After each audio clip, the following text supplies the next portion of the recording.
It is, I think, going to be a very harsh and unpleasant kind of business. And will, I think, require an extremely harsh and unpleasant kind of man to see to it.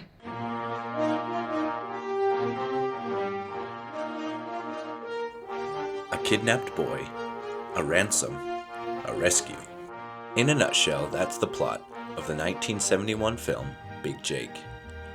Underneath that, it's asking something unexpected for a typical Western. How well do you know the people in your life? Big Jake is driven by themes that are much subtler than you might think, but they're just as important. Spoilers ahead for a 50-year-old movie. You've been warned. The story begins in 1909, a significant time in history just after the turn of the century. The world is slowly succumbing to modern trends, ideas, and inventions. It contrasts the harsher climate and way of life known to those who live in the American West against the modernity active in other parts of the country. Out west, they didn't think about style, just living. It draws a distinct line separating the fashion, entertainment, and inventions from the wild, old-fashioned way of living, which still operates on the almost lawless justice of the previous century. It emphasizes how the Wild West is disconnected from the rest of the world. There's a struggle between new ideas versus a conventional approach, old versus young, modernity versus traditionalism. Big Jake uses this external framework to explore the complicated dynamics of human relationships. Staunchly on the side of traditionalism is the protagonist played by John Wayne. Jacob McCandles represents someone old enough to have seen what works and what doesn't. And most importantly, he understands people. But this divide between old and new isn't just happening in the world or around the characters.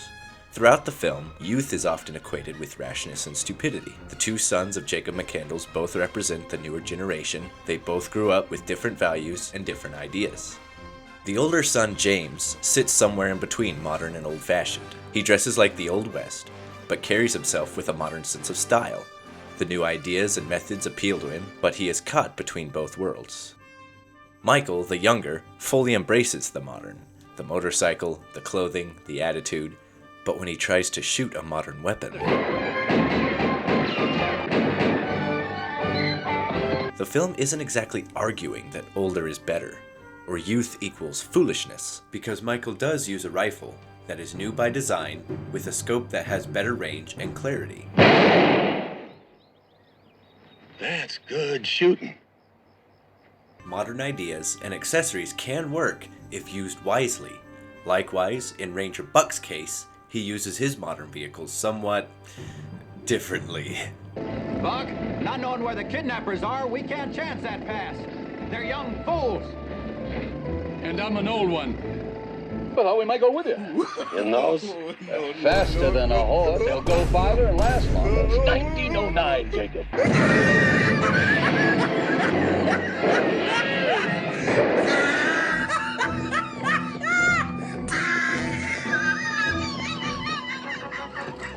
Age doesn't guarantee wisdom, youth doesn't guarantee recklessness. What matters is understanding, knowing, and trusting the person you're with. This is where the emotional core of the film intertwines with the external plot. Because at its core, Big Jake is about disconnection. The Wild West is far removed from the rest of America. Likewise, Jacob McCandles is estranged from his family, the wife and sons, and the grandson he didn't know existed. For years, Jacob McCandles has lived off the grid, disconnected from society so long that his reappearance is met with surprise and an exclamation of, I thought you were dead, Mr. McCandles. I thought you was dead for sure by now. Mr. McCandles, I thought you was dead, sir. However, despite their 10-year separation, Jacob and his wife Martha know each other almost as well as they know themselves. There's an intuitive level of understanding between them. When Jacob arrives at the train station to meet Martha to answer a request for help after the abduction of their grandson, she's already brought him the rifles and gear she knows he will want for the dangerous journey, down to his Remington Model 1866 Derringer, and one of the main points of the story, their mutual, subtextual agreement that the bandits should get what they asked for, and they don't mean the ransom money.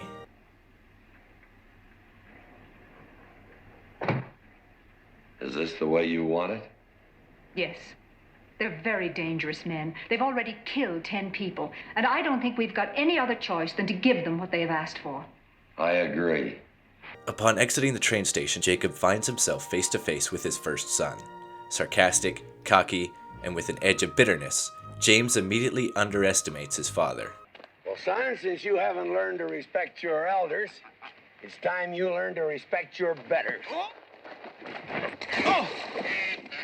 If you weren't my father. Go ahead. I give you leave.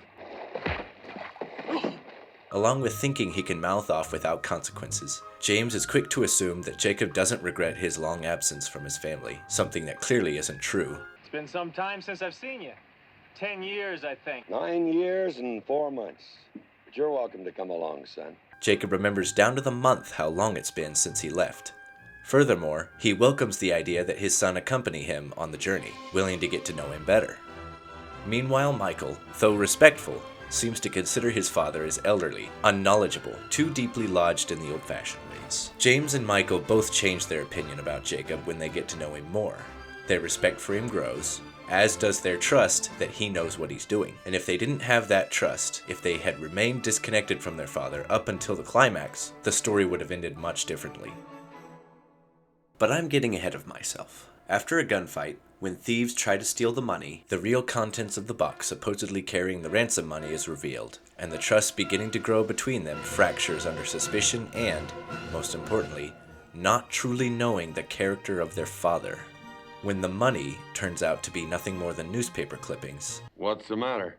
Shotgun blast broke the lock, Jacob. I killed a man for newspaper clippings. Where's the money, Father? You think I stole it? You think I stole it, Michael? Their ignorance about who their father really is leads them to suspect that he stole the money. Once again, they underestimate their father. But then this leads to a new revelation. The two sons don't fully understand their mother either. When Jacob reveals that it was a mutual decision between himself and Martha to not bring the ransom money in an attempt to bring the outlaws to justice, James and Michael are shocked and skeptical. I ain't gonna pay him for that. Neither's your mother. Thought I knew her.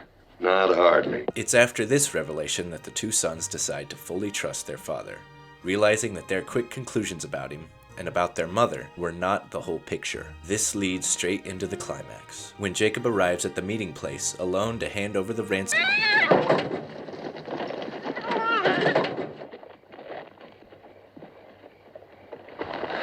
You gents is getting a little nervous, ain't you? Let's go. Anyways, little Jake is brought out with a sack over his head. It's easier for Jacob to view the proceedings with a business-like eye if he doesn't see the boy's face, but he wants to see. He orders the men to remove the sack. Take that hood off. Like to see what I'm buying.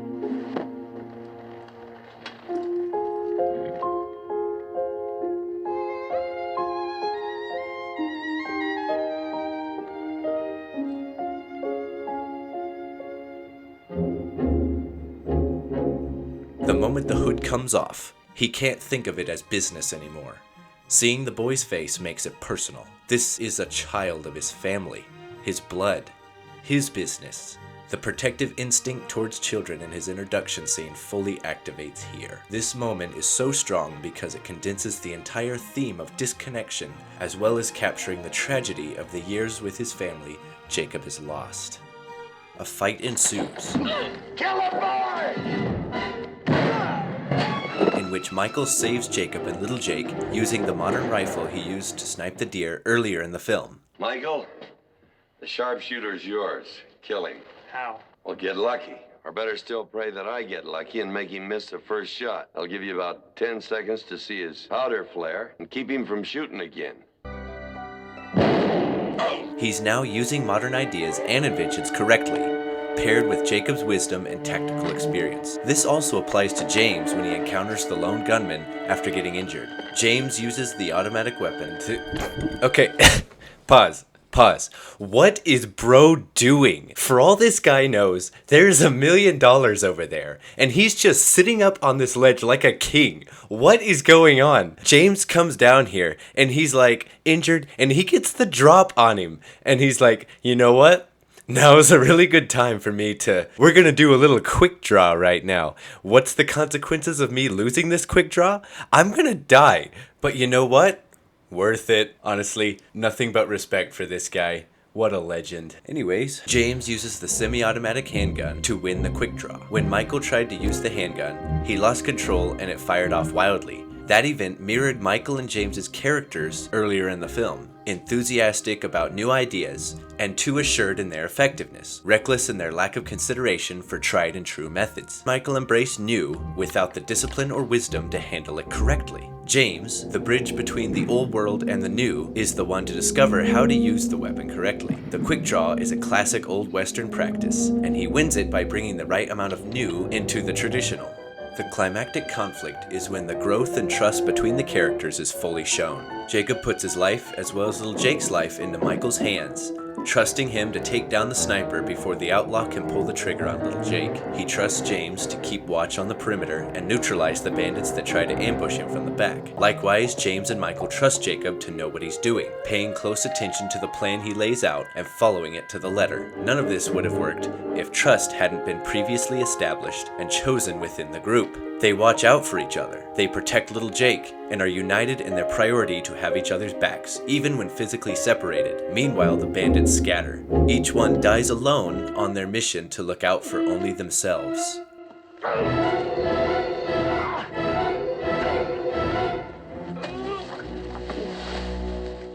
But wait, there's one missing piece to this puzzle.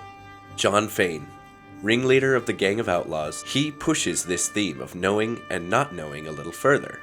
Throughout the story, Fane's unspoken motto seems to be, know your enemy. In doing this, he turns an attack against him into an ambush on the marshals. Later in the movie, he tries to figure out whether Jacob, whom he doesn't know belongs to the McCandles family, has any personal interests in the outcome of the situation. Who are you? They say I work for the McCandles. Boy mean anything to you? Never laid eyes on him. He understands the importance of collecting data about his enemies. However, just like James and Michael, he underestimates both Martha and Jacob in thinking they wouldn't risk the life of little Jake in order to serve out justice. And if he had known Jacob's character, that he doesn't get involved unless it's his business. And shouldn't butt into anything that ain't his own affair. He might have guessed that Jacob had a personal connection to the boy, which made him fail to discover the one thing that might have made him hesitate to attack the McCandles' estate in the first place. As a good villain's purpose is, Fane becomes the catalyst for change and growth in the protagonists. With his fellow outlaws gone, John Fane is left isolated. He's set on revenge against Jacob, thinking he has him backed into a corner. He has nothing left. His brother is dead, so are his followers. The ransom money is newspaper clippings. And like all good villains, they push the theme to its conclusion in their defeat.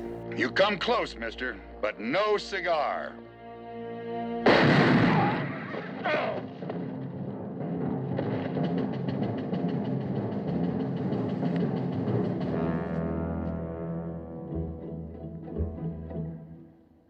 Who are you? Jacob McCandles. I thought you was dead.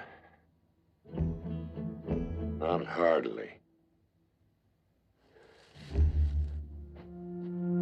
Because without him, the McCandles family would have remained disconnected.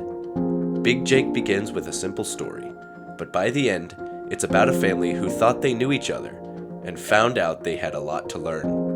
Because truly knowing someone isn't about time. It isn't blood. It isn't even proximity. It's about understanding who they are beneath what you assume them to be. And sometimes it takes distance, conflict, or even disconnection from the modern world to begin seeing that clearly. So in the end, Big Jake leaves us with a question. How well do you really know the people in your life?